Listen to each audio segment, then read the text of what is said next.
everybody, it's Lon.TV, and it's time for your weekly wrap-up, and we had quite a week this week. We went out to New York City to check out Lenovo's new PCs, and we saw one that was a Surface clone that you can check out in the video linked above, along with everything else I'm about to talk about. Pretty cool stuff there. We also saw the new Moto 360. They now have a smaller 42mm version of that smartwatch, and we'll be getting one in to review here in the studio very shortly. So as soon as it arrives, we'll put it through its paces and then do a video on it. I might even do like a live stream while I'm setting it up. I'm going to think about doing more live streams as I'm playing with things initially. Also took a look at a pretty cool home theater keyboard. The Logitech K830 has a dongle that you can plug into your computer, but it also is Bluetooth too, so kind of a dual role kind of connectivity to it. Has a built-in trackpad, backlight, and it also is a full-size keyboard too, so pretty nice little product there. You can check out that review above. We also took a look at the Google OnHub router, which I think is probably going to be more attractive to probably someone you're assisting with technology versus maybe something you would use yourself. This is a very easy to use product, and as a result doesn't have a lot of configuration options just yet, but it maintains itself. You plug it in and you really can just kind of forget about it because it will constantly update itself. It's built by TP-Link but supported by Google, who makes the software that it runs with. Again, you can check out that video in my playlist of everything I'm talking about here. And we took a look at editing video on cheap PCs. I keep getting that question over and over again, so I figured I would grab a representative of the cheap PCs that we have here in the studio, and we did some video editing with it, and it actually worked out pretty well, which was pretty cool. So you can check that one out. That one just went up last night. And of course, we had our new feature, the Game of the Month, and that is Pac-Man 256, which I still can't stop playing. I promise it won't be the Game of the Month in October, but at least for the rest of September, I'm going to be playing quite a bit of it. So pretty cool stuff there. So the two people who I was waiting to hear from on the Google Cardboard never got back to me, so we're moving down the line to our number 11 and number 12 on our winners list, and that is Ann Ho Nguyen, I hope I pronounced that right, and Daryl Wilson. Daryl already responded, so he's getting his very shortly, and as soon as Ann Ho writes back to me, we'll be getting that one out too, and hopefully we'll be done with that giveaway. And I'm really excited to announce our next giveaway, which is going to be for a single copy of Rocket League, which is a really fun game if you haven't already played it.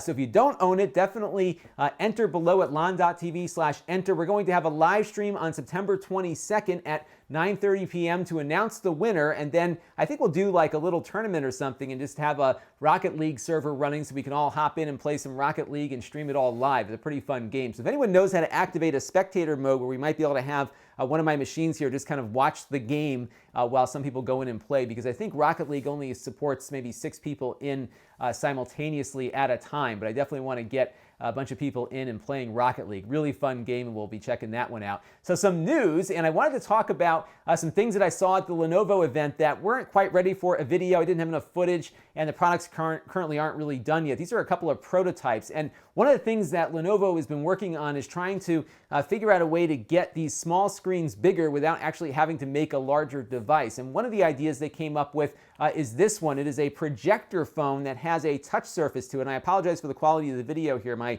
system did not import it that well. But when you basically project onto the surface of a desk, you can use your finger like you would on a touch screen and actually interact with the projected image, and it worked quite well. I did try it out a little bit. They have another mode where you can flip the projector around like here and be able to use motion controls to have the display change. So they have like a little sniper game running there, so you can kind of see how that works. So kind of a neat idea, and I was actually surprised that their touch surface worked as well as it did. So what happens is at the top of the phone, it's projecting the image down, and then at the bottom it has some infrared stuff that is detecting where your finger position is. So I found that sometimes when you first pushed your finger down, there was a bit of a pause, and then it was very responsive once it kind of figured out where your finger was and what you were doing with it. So really cool stuff. This is not a product yet. It is just a prototype, but they were showing that off at the event. Another interesting prototype was this one. This is a smartwatch, and right at the bottom of it, that little square underneath the round watch face there is a secondary screen that you look into. So what you do, and it was hard to video it. A lot of people were there trying to take a video of what that screen looked like. But what you did basically is hold the watch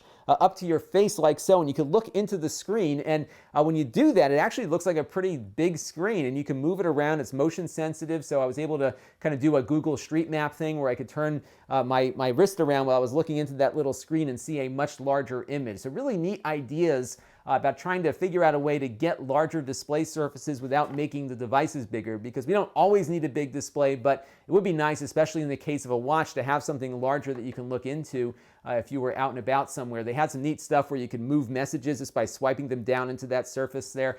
Really cool stuff. I just thought you all would find that kind of interesting. So that was pretty neat. So those were the Lenovo prototypes. So this week we have some stuff that I know a few of you have been waiting on. The first one is the Pavilion X2 is arriving. So that one should be here this week, I think. The folks from HP reached out and said the loaner is on its way. I've got a call with them tomorrow to learn more about the product, so we'll be seeing that. I did do a preview of that video at a PepCom event I was at in New York City a few months ago. You can check it out, linked above, so you can learn more about it before the review, but we'll be putting it through its paces there. I'm going to go back to the drone, because my DJI drone, because they just pushed a new firmware update that was very substantial this morning. It added some autonomous flight controls to the device, including one that will follow you around and another one where you can set waypoints. They even have something where you can center the drone over something and then define a radius and have it just kind of fly around it. It was pretty cool. So I'm going to show you those three modes, which I felt were the most interesting in that firmware update, coming up in a video, hopefully in the next day or two. So be on the lookout for that. We also are going to get that Sabrent dock up. This is probably the third week now that I've talked about it, but I finally shot the video over the weekend. So that one will be edited and uploaded very shortly. Pretty neat little device, actually. Those video outputs were rather neat to play with, even with low-end hardware, so I'll be showing you that. And I think I did this video like a week or two ago, but it keeps getting pushed back because I don't like to try to overload you guys with too many videos on one day. So this is the Razer Serval, which is a game controller that normally comes packed in with the Razer Forge, but now they're selling it separately also. And I did get that Sound Blaster in, and I started playing with it. I put a firmware update on it, and then it got bricked. So I'm waiting to hear back from them. So if you were waiting on this one, you might have to wait a little bit longer because it's not currently working at the moment. And if you want to help the channel, you can go to Lon.TV/Patreon and make a monthly contribution to the channel, or you can go to YouTube fan funding at Lon.TV, and you'll get that fan funding link there right in the corner. Those two methods are really helpful to me because that helps offset the cost of buying things that I review on the channel and then resell. So sometimes I can't get things from manufacturers quick enough to meet my time frame. I like to get things up and reviewed right when they come out, because if I wait too long, I lose traffic to other people who have more followers and subscribers and everything. So a lot of times I'm buying things, reselling them, and taking a loss on that, and those contributions really help with that component of the channel's expenses. But as I always say, viewership is the most important thing, because I do earn money from YouTube advertising, and I did want to talk briefly about that because you're going to be hearing a lot more about ad blockers in the next week or two, because Apple now is integrating the ability to do that into most of their devices. And of course, Android devices and PCs have had the ability to block ads for a while, but the technology for blocking ads is getting better and better all the time. And I've been playing with a few of these just to understand how they work. And in some cases, those things really hurt independent creators like me, because we really depend on that advertising. So if you're blocking ads on YouTube, although you're able to view my content, I'm not getting revenue for that view. And it's really important for me to keep going here, to have everyone maybe unblock YouTube from their ad blockers moving forward, because it's going to be really important. So I'm going to talk about how these ad blockers work, but also how advertising works on the internet in an upcoming video, so you can understand exactly how independent creators make their money, because we often are at kind of the mercy of these advertising systems. We don't have the means of bringing in additional advertising as well as maybe some of the larger players do. So we're going to talk a little bit more about that in the coming weeks, because I really want everyone to understand exactly how all of this stuff works together. I'm not against ad blocking on sites that are really obnoxious about it, but sometimes it's important to understand how people earn their living on these platforms. So we'll talk a little bit more about that in the coming weeks, so stay tuned for that. But as always, your viewership really is, I mean this, the most important part of this channel, because that's what keeps things going. And if you can help monetize those views, all the better. You can connect with the channel at my email list at Lon.TV/email. You can also get on my Facebook page at Lon.TV/Facebook. And of course, we've got the forums at Lon.TV/forums, where you can communicate with me and other fans of the show too. So that's going to do it for this week's weekly wrap up. Plenty of stuff on my drive right here that I got to edit and upload this week, plus a few other things that I'll be shooting during the course of the week. And if you have questions or comments, please always leave them down below, or head over to the forums and let me know what you think. This is Lon Seidman. Thanks for watching.